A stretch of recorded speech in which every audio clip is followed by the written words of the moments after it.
Welcome to Conversations on the Coast, the Bay Area's premier author interview program. Today we welcome a novelist who comes to us all the way from London. She looks, very bright and rested, so I congratulate you on that. She is Monica Ali, and she has now written her third novel. It's called In the Kitchen, and it is published by Scribner's. Now, one of the things Scribner's says about you right on the flap jacket, I will read so they know a little bit more about you. Monica Ali, nominated for the Man Booker Prize. That's the biggie, right? In England. The Los Angeles Times Book Prize and the National Book Critics Circle Award. Now, you were nominated, but you didn't win, did you? Mm-mm. Well, we love you anyway. Loser all round. Did you come in second?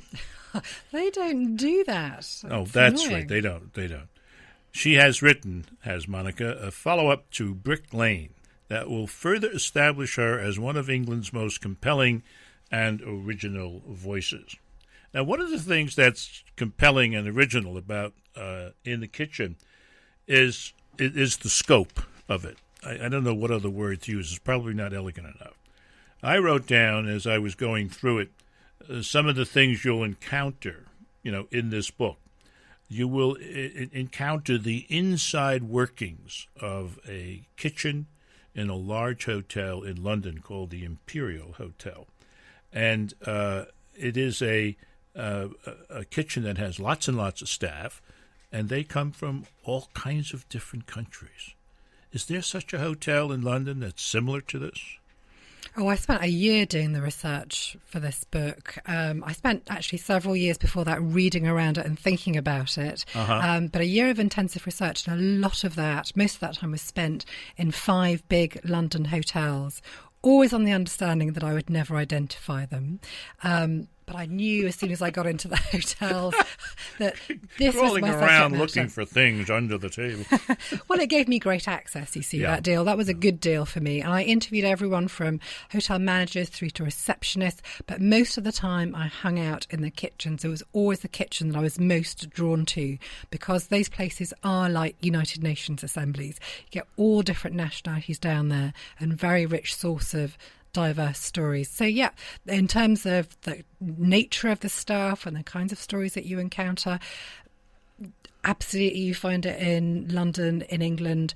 And from what I've read from my research about US kitchens, because I've read books set in US kitchens too, that kind of stratification, that the undemocratic way in which they are necessarily run, the cheap labour from other parts of the world, all those things apply here as well, I think. I like that notion of undemocratic. That's certainly a point that you bring out in the book.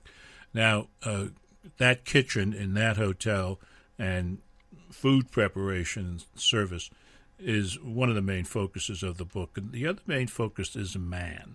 He is the chef, they say. His name is Gabriel Lightfoot. And there he is working away in this very important hotel with all these things to do. And he's actually planning to get away and do something else. He's secretly planning to open up his own restaurant, and he's found a couple of wealthy backers to do that. And that's just one of the stresses that he's under, trying to keep that secret and trying to set it up.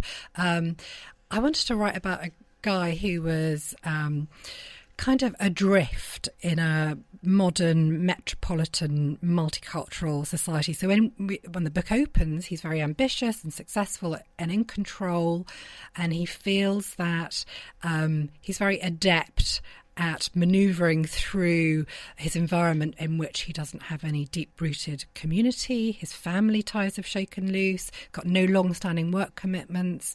He's got a sense of unlimited alternative perspectives through all these different cultures with which he's surrounded. But he thinks, I know how the game is played. I'm perfectly at ease and at home. But when he's really under pressure and he looks into himself, he starts to feel a bit of a vacuum there. Yeah. He looks very smooth and joie de vivre kind of guy, but we learn that that's just on the surface.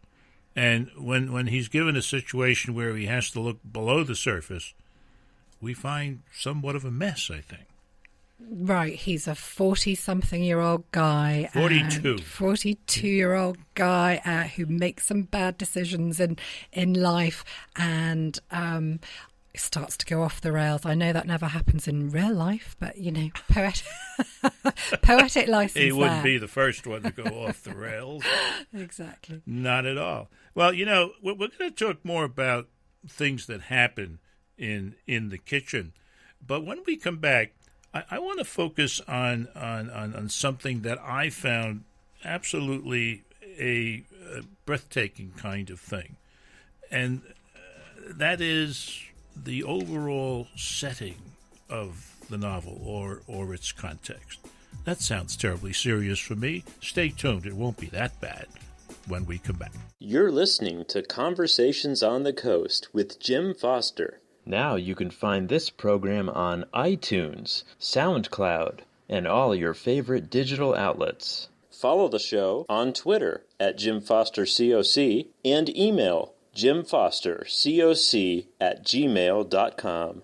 In the Kitchen is the title of this week's book on Conversations on the Coast. We are joined by its author, Monica Ali, and it is published by Scribner. And the folks at Booklist, which is a major review in this country for librarians and a nice place to get the kudos you've gotten, says, in part, Man Booker Prize finalist Ali is at her best in this powerful portrayal of a man whose life is slowly spiraling out of control. Well, at certain points, it's not slowly, it's going crazy.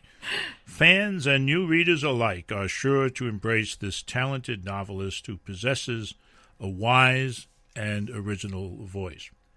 It's also a novelist who's not afraid of, reaching beyond the ordinary way that novels are done, it seems to me. It seems to me that this whole story that you tell about Gabriel is set against the issues of today's economy. And you're so bold as to put into the mouths of one or more of the characters, the two general kind of pictures that people have of the economy. One, that our economies are on the brink of total collapse, and it's a system rife with injustices. And then on the other side, that we're okay because we're into what you use, and I don't know that I'm not familiar with this term. We have now sunrise industries, the knowledge economy, and the creative economy. Is that the broad picture against which this whole thing is set? Yes, I guess it is. When I was writing those scenes, it was 2006 and early 2007. It was before the fall.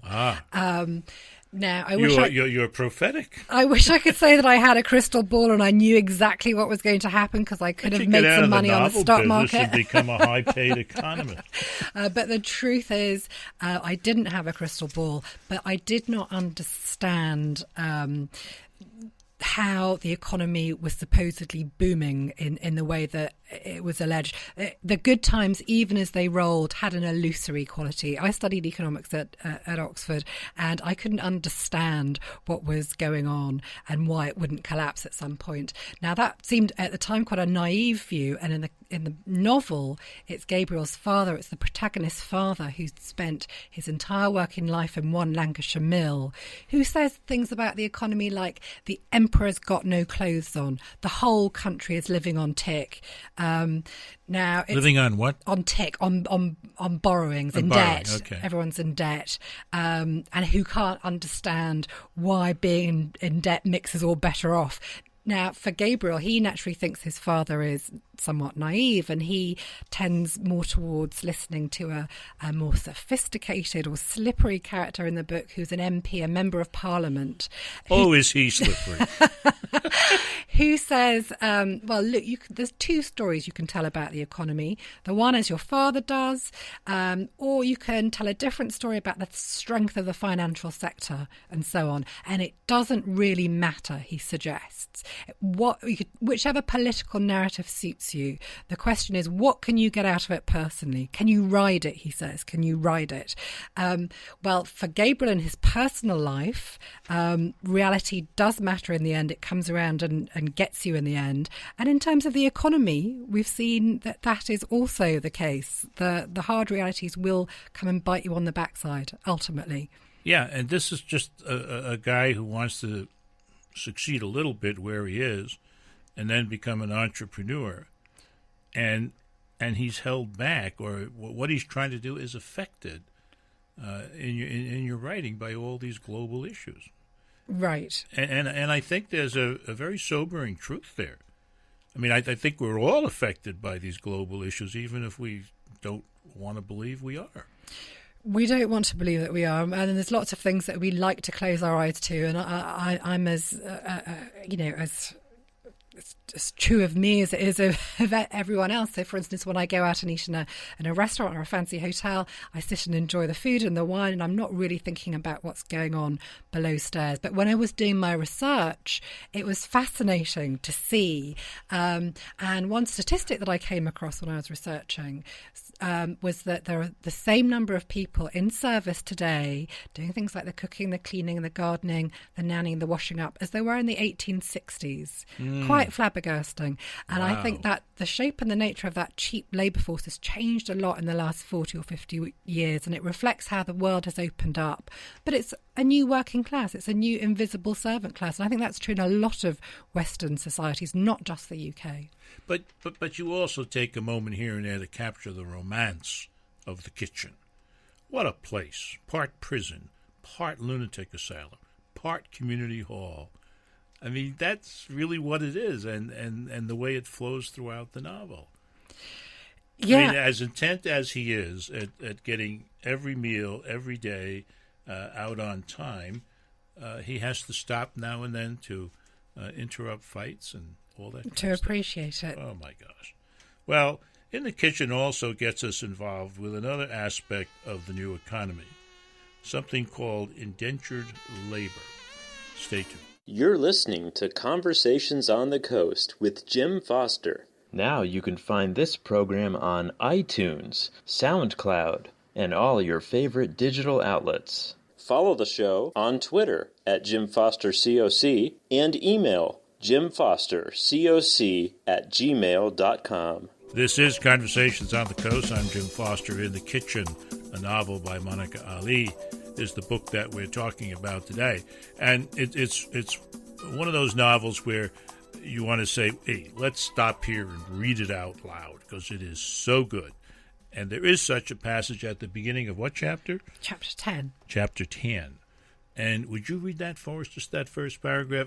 Set the context first. It has to do with the train ride. Sure. So Gabriel, the protagonist, is going home from London up north where he was brought up, and it's a crowded train and he's having trouble getting away from everyone. Between Euston and Watford, though the train was crowded, he managed to change seats 3 times. The first time he was getting away from a malevolent child and an oblivious mother, and then there were the mobile phone abusers. And just when Gabe thought he was safe in the quiet carriage, the stink of catering food packages unwrapped at his table forced him to beat yet another retreat. He'd found, so he thought, a haven at the end of the train when a woman boarded at Watford and quickly set about colonising his space. She wore a tweed suit and good strong shoes and had an equally sturdy face. As she talked at him, the clink of fine china in her voice, Gabriel thought, you don't see many like her anymore. She was empire-building stock, no doubt about it. She was jam and Jerusalem, God and golf, gin rummy and croquet lawn. And she talked until Gabriel staged an uprising, reaching overhead for his bag and explaining that he was getting off at the next stop.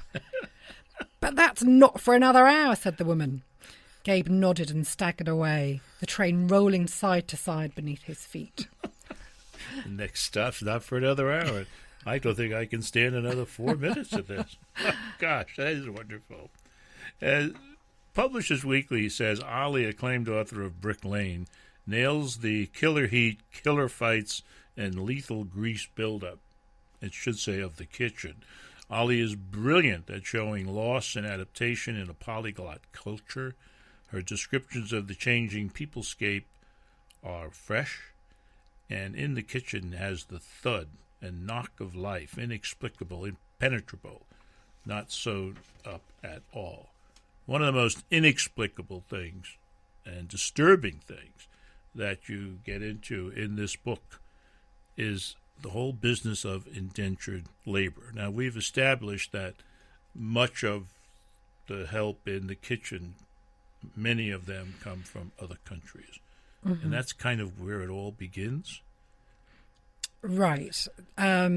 So when I was doing the research for this book, I had this huge mountain of material, and at first it was quite tricky to know where to begin. And then I read this newspaper report that I kept, a clipping from a couple of years previously, about a Ukrainian kitchen porter whose body had been found in the basement of the Café Royal, which is in Piccadilly in central London. And unknown to his employers, he'd been living down there to save up more money to send back for his daughter's education. So it was quite a tragic story, and it said quite a lot about how very, very different lives can be lived even in the confines of one particular building. And it's this story that inspired the death that opens the book. Now, Gabriel at first tries to brush that off as an admin nightmare, but it becomes literally a nightmare for him. And one of the things that he starts to question is who comes to work in London in the kitchens, and why are they there, and through what means are they employed? So he explores this difficult and dark territory about indentured labour, and it's through that death that's the sort of catalyst for him beginning to ask the questions. And as it gets into the plot of the novel, there are people on staff at the hotel who are somehow involved in that kind of operation. The fact that you came to that, in research and not just through your imagination, is terribly disturbing, I think. I was also interested in how stories are told and how we tell the stories of our lives. So for Gabriel, he's looking at his own personal story, his own life history, and the stories that he's told about himself and to himself. And he begins to see that is full of holes. And for people who've had maybe very traumatic things happen in their lives, like Lena, the waif-like creature with whom he begins an illicit affair, he can never really get a handle on her story. And I think when people have been through very difficult, fractured times, it's not easy to tell the story of their lives and to make a coherent sense out of it. So he can never really pin her down, and it drives him crazy. One of the things that our friend Gabriel is really in search of is simplicity. He's, I think he's home. He's home for Christmas, and he realizes, and they're preparing the meal, and it's not going the way he would want it, but it is beautiful because it is being done for someone that he cares about. There are many moments of greatness in this book. It has a very simple title, but it's a very deep and complex novel. It's called In the Kitchen. The author is Monica Ali. This has been Conversations on the Coast, and I'm Jim Foster. Now you can find this program on iTunes, SoundCloud, and all your favorite digital outlets. Follow the show on Twitter at Jim Foster COC and email jimfostercoc@gmail.com.